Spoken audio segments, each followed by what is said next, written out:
What is going on, ladies and gentlemen? Chris here, Mayce Collectibles. Happy Sunday morning to you. Coming off a fight night, Hermanton versus Strickland. Hopefully you all got to check it out.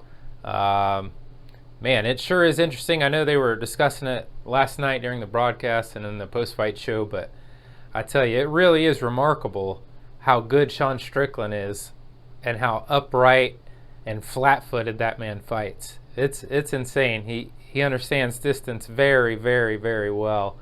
Might not have been the most exciting fight in the world, but it was a great fight nonetheless. If you're a fight fan, I'm sure you could appreciate what we saw there. So good stuff for Sean. Congrats to him. Moving on. He certainly has a personality, so hopefully that helps him keep getting paid. That'd be awfully nice. Speaking of interesting fights, as I'm sure you're all aware, Eagle FC, Habib's organization, Eagle FC 46 coming up. Diego Sanchez versus Kevin Lee. Now look, I am a huge Diego Sanchez fan, okay? Throwback Sanchez. If you watch Diego come up through tough in his early UFC career, I don't know how you couldn't be a fan of the guy, especially, you know, if you saw like the Guida and Sanchez fight live. You know, how do you not love the guy? How do you not at least respect him? So I got a ton of love, a ton of respect for Diego.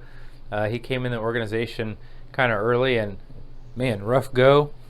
But now we've got him facing Kevin Lee, and I can't, man, I am, again, nothing against Diego, but I am so against this. I don't know how this even got signed for. I feel like Kevin Lee is just going to absolutely dominate that fight. It's going to be a masterclass. And I'm just really hoping that Diego doesn't get hurt. I don't have any ill will towards Kevin Lee. I hope, you know, he goes off and does great things for himself as well. Like him or hate him, seems like a good guy and he works hard. So wish him the best. But man, I just sure hope Diego doesn't get hurt. Highly against that match. Moving right along, for those of you anticipating the release of 2022 Panini Prizm UFC, as I'm sure you may be aware by now, that has been pushed back slightly. So we are now looking at a release date of March 23rd. About, what is that, maybe a month and a half away or so. So not too terrible, but pushed back a little bit on us to March 23rd for the release of 2022 Panini Prizm. Jumping back real quick to last night's fights, I would also like to mention Rakhmonov. Man, is that guy good or what? Talk about rookie cards to look out for, to collect for sure. Rakhmonov is the real deal. We've seen, I mean, he's finished every single fight that he's been in. Pretty unbelievable. He reminds me a lot, his striking reminds me a lot of Zabit. Maybe a Zabit with better cardio, in the way that he strikes and just the efficiency and the accuracy, the lack of windup. Just really, really impressive stuff. And clearly has some strong wrestling as well. So this is putting Rakhmonov on rookie alert. He's definitely one to watch out for. UFC Strike is going to be dropping. For those of you interested in the NFTs, I know I don't talk a lot about the NFTs on here. But for those of you who jumped in UFC Strike or want to get early on the UFC officially licensed NFTs, the next drop for that is going to be February 15th. That is February the 15th for the next drop of the UFC Strike NFTs. If that interests you, make sure you head over and get in line for that. Hopefully some of you all got in on the PSA submission event. There was definitely way more participants on the second round than there was on the first. So hopefully a few of you got yourself those 5 submissions with the 90-day turnaround. Pretty exciting news for me. Alexander Gustafsson is returning. He'll be returning, when is that? I believe in May. It's the end of May, somewhere around there. But he's going to be fighting, Alexander Gustafsson is going to be fighting Ben Rothwell, which is quite an interesting matchup. I'm a Ben Rothwell fan just because I love his work ethic and his heart, and he's been around forever. Ben Rothwell was kind of one of the first to really, I wouldn't say the first, but among the early folks to try to incorporate a personality into the sport. It may have been a bit cringy. He may not have been good at it, but damn it, he tried, and I got to respect that. So pretty cool to see Ben still around, still doing well, still healthy. But he's going to be fighting Alexander Gustafsson, and if you ask me, if Gustafsson looks anything like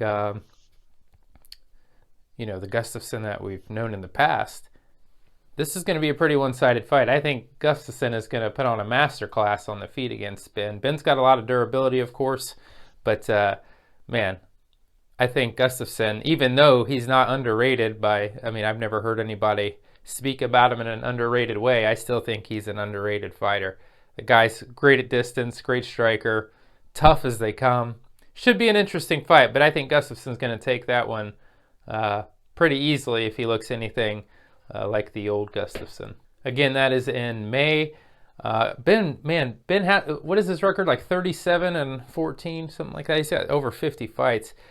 I was looking into him yesterday and came across Jay Ellis. For those of you who don't know Jay Ellis, you want to talk about heart and determination. You want to talk about not giving up on yourself. Some of us may, you start working out, you're sore. I can't lift today, I'm sore. Or, I got to pay this bill or whatever. Let's talk about a guy who's 16-102. If you're not familiar with Jay Ellis, he recently won. I believe he actually won last year, but prior to that, he was on like a 27-fight losing streak. A 27-fight losing streak, has 102 overall losses, 16-102. If that's not heart, if that's not commitment, if that's not giving up on yourself, I don't know what the hell is. That's just crazy. But look into Jay Ellis. The man deserves to be known about. Crazy stuff. Hey, real quick, we got to cover the member break coming up for those of you who are in the member draft. Our member break is going to be this Wednesday in, 3 days? This Wednesday, February the 9th, 8 p.m. Eastern Standard Time. This Wednesday, February 9th, 8 p.m. Eastern Standard Time will be that member break on the Chronicles Hobby Box. You do not need to be present to win, so if you have to work or you can't make that event, it's all good. You're already locked in for your fighter, and you'll get your cards whether you can be present or not. That's going to do it, folks. Just wanted to bring you a quick update here. Make sure you check out MaceCollectibles.com moving forward for break info and upcoming events. All of it will be right there as a one-stop shop, MaceCollectibles.com. If you'd like to support the channel, you can join as a channel member. There are 3 levels of support that way, or you can head over to substack.macecollectibles.com, substack.macecollectibles.com, and sign up for the newsletter there. There's also a free version where there are levels of support. I sure appreciate y'all. Hope you enjoy the rest of your weekend. We have some killer fights. We have, 7 more weeks straight of fights coming up between now and I think March 6th. We just have absolute banger after banger. So really exciting time to be a fan. Please try to continue to do your part to bring more folks into the sport and into the hobby. I know I'd sure appreciate it, and I'm sure a lot of you would as well. That's going to do it, folks. I appreciate you. Hope you enjoyed the fights. Until next time, take care.